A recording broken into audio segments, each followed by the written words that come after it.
dementia care program. And I would like to introduce Jill Jackson, who is one of Hi. our tutors. And Jill has been running this program for 5 years now and has been part of the conception really of the program from the very beginning back in 2018. So what I'd like to do is just really go through a PowerPoint presentation, and not too much information because I understand that there's quite a lot of information that we're going to go through.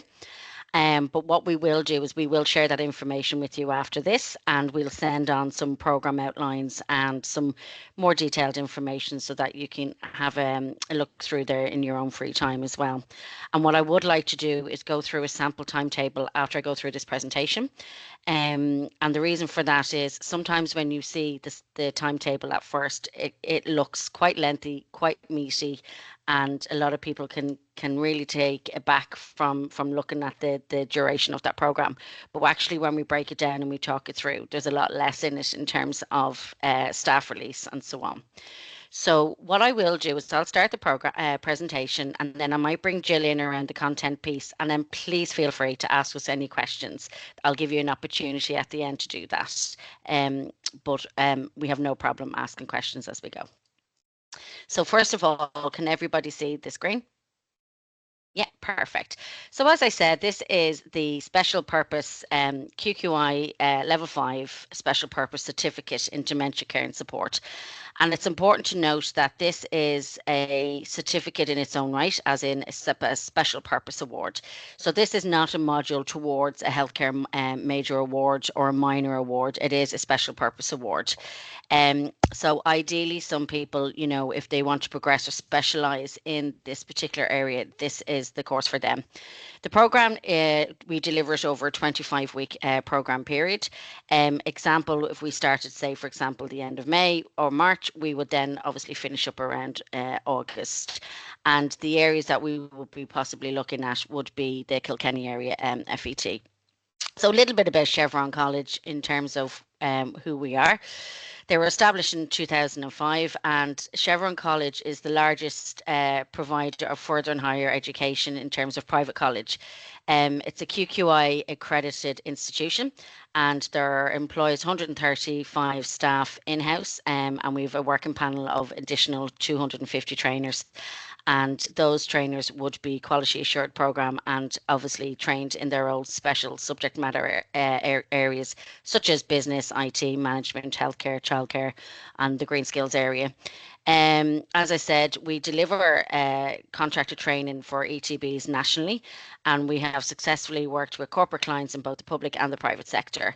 And I think it's important to note that, as I said, we are an accredited institution, and we are therefore the only accredited college that can certify this program. Move on. Don't you love a slideshow and it doesn't work for you? There we go. So, dementia in Ireland. So, some of these stats have actually moved on since we started this program, and these stats would have been around sort of 2-3 years now at this stage, and I know they've increased. So, the number of people living with dementia in Ireland today is estimated at 64,000, and I know this has exponentially increased. And it is expected to continue to increase and to double by 2045. 2/3 of the current figures who are living at home, and approximately 45% of all home care services in Ireland are provided to people living with dementia. And again, through our work with the HSE and the National Dementia Office, we know that this area has increased in terms of home care and community care. That percentage has increased and will continue to increase in terms of home care packages of those who are living with dementia. And there's an emerging consensus on the need to realign care with the kind of support that matches the wishes of the people who are indeed living with dementia and indeed their families. So this programme has been specifically designed to address all of these needs. So what is the aim of the program? So as I said, it's based at level 5, and it's a special purpose certificate in dementia care and support. We originally looked at this and back in 2018. And before I go through the aims, it was really something that, from my background, delivering training within healthcare, and now working within a situation where we can look at and validate new programs that are not on the QQI framework. there was a real need for a specific accredited course within the dementia care and support area. At the time, there was only, care of the older person that really had any sort of accredited QQI level 5 content in terms of dementia care. So we had approached the HSE, who we obviously train for as well, and the National Dementia Office. And they certainly agreed that there needed to be an accreditation, and the HSE worked with the company in terms of validating that programme. And the aim of the programme is really to help all healthcare support assistants, be it in the community or residential, to develop their existing skills, but to become more self-aware and reflective, and to be fully equipped to care for people with dementia with humanity, empathy and dignity, so they live longer in their own homes and indeed residential communities. To enhance the standard of person-centred and human right-based care.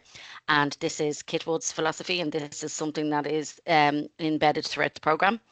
To address the gap in education and training provision for healthcare support assistants who care for people with dementia in line with the national policy, such as the National Dementia Strategy. And, I suppose the National Dementia Strategy is a strategy that's underpinned by the Model of Care for Dementia of Ireland. And it sets out, 37 targets for a practice recommendation, and it's part of the broader Sláinte care. So it's very much built into the national policy, and training and education are part of the integral care pathways that is part of that policy, and it's something that the National Dementia Office and the HSE are very much promoting in terms of this programme. To open opportunities for healthcare support assistants who wish to develop their expertise and specialise in an area such as dementia care. As I said, the programme has been designed by the National Dementia Office, HSE and DCU, and it then has been QQI certified, and we are that partnering body, Chevron College. In consultation with people, lots of stakeholders, such as people who are living with dementia, family carers, experienced healthcare staff from all levels of the community care. So it was a huge task back in 2018 when this was actually, the conversation started with all bodies. And DCU, really, we felt that they were the best university to be part of this, because they have been delivering a course called Dementia Champions, and indeed all our tutors have gone through that, and that would be a level 8, level 9 programme. But this is something that they have always stated is required at a level where home care communities or healthcare or all staff, anybody that's working or caring for somebody with dementia, really should have that knowledge.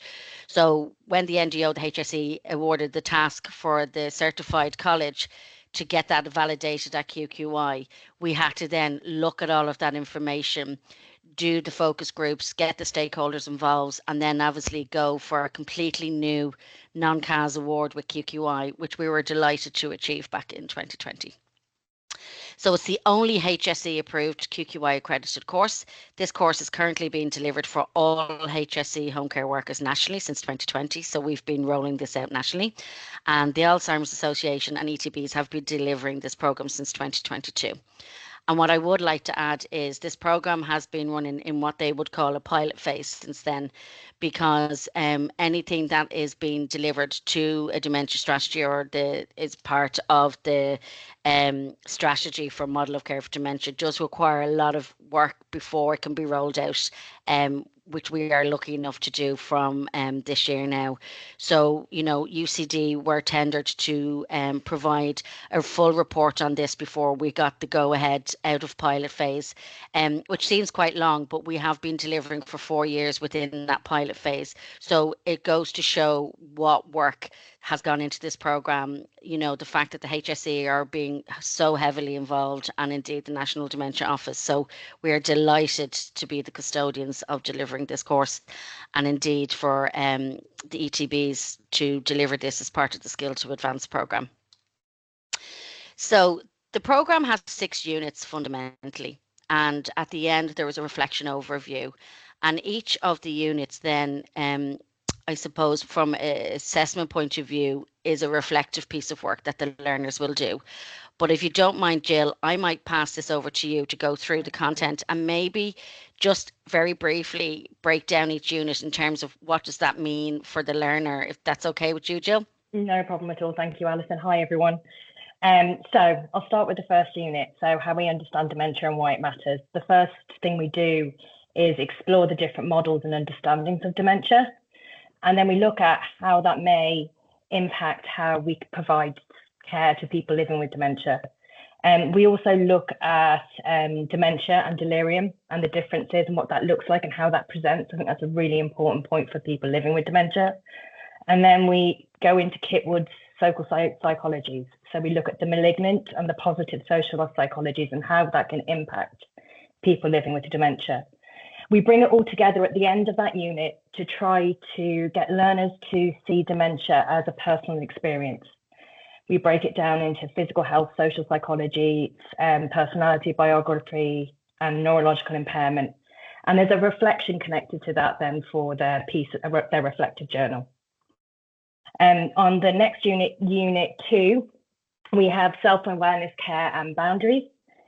So we want the learners to start understanding their own emotions and how that can impact on the care being provided. We give them an opportunity to explore and strategize around their emotions and how to manage stress. We talk about the importance of personal and professional boundaries. And then also we're in the starts of them trying to do some self-reflection and self-awareness on their work and their work practice. Unit 3, understanding emotions and communication, really builds on the first 2 units. But what we're trying to do here is try to better understand the emotions of a person living with dementia. And then the key to this is that a trusting professional relationship is needed with the person living with dementia to provide truly person-centered care. So then we start exploring effective communication skills that can help support build that relationship. Okay. So then we have the roles and relationships. So what we do is we think about the person living with dementia and the loved ones that support them. We think about the challenges families face, the changing roles, the family discord, the relationship breakdowns that can happen. We also talk about how family members and loved ones can be impacted by a diagnosis of dementia in the family. And the best to describe it is we look into how the person with dementia fits into the family, firstly, and how we can support them to be better placed within that relationship. Unit 5 goes on to everyday ethics, which is always a complex unit because there's so many everyday dilemmas that we have in healthcare and with families. We provide a framework and principles to support healthcare assistants to go through decision making in an ethical dilemma. We do talk about the difference between risk, harm, and the potential of positive risk taking for people living with dementia. And then we also pull on the fact that our ethical decision making needs to also consider everyone's values and human rights. And then the final unit that brings it all together is the wellbeing approach. So we do a lot of work about the impact of stigma in our society on older people and people living with dementia. We try to change the frame of reference, and we do a lot of work around a strength-based approach. So seeing what people can do rather than what they can't. So we're trying to move away from that loss-based approach. And then we do a lot of reflection on where the learner has started and where they are now as well. So we have a look into how their views have changed. And there is usually a huge amount of change in how on people's work practices and even how they view people living with dementia. So. Yeah, that's great. Thank you, Jill. Does anybody have any question at this stage around the content piece before I go into an actual sample timetable, or any questions indeed around this particular area?